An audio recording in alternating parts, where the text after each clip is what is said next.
In exactly 5 billion years, the Sun will begin its death sequence, and humanity, if we still exist, will have just 7 days to witness the most catastrophic astronomical event in Earth's history. 7 days where every hour brings us closer to complete annihilation as our once life-giving star swells into a red giant, consuming everything in its path. This isn't science fiction, this is the inevitable fate written in the laws of physics, and today, we're going to walk through those final 7 days, hour by hour, to understand exactly what the end of our world will look like. Day 7, 168 hours before the end. The Sun has been acting strangely for decades now, gradually brightening and expanding as it exhausts the hydrogen fuel in its core. For the last few 100 million years, Earth has been steadily heating up, the oceans have long since boiled away, and any remaining atmosphere is thin and toxic. But on this day, something changes. Astronomers, whether human or whatever intelligent beings might observe this event, notice the Sun has entered its final helium flash phase. The core temperature has reached 100 million degrees, hot enough to fuse helium into carbon. The Sun's outer layers begin expanding at an unprecedented rate, growing visibly larger with each passing hour.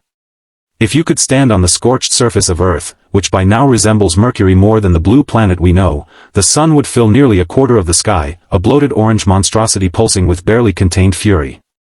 Day 6, 144 hours remaining. The Sun's luminosity has increased 10,000-fold from what we experience today. The surface temperature on Earth has reached 2,000 degrees Fahrenheit. Any remaining solid structures from ancient civilizations have melted into rivers of liquid metal and glass. The planet's crust itself is beginning to soften, with massive volcanic eruptions triggered by the intense heatcrete.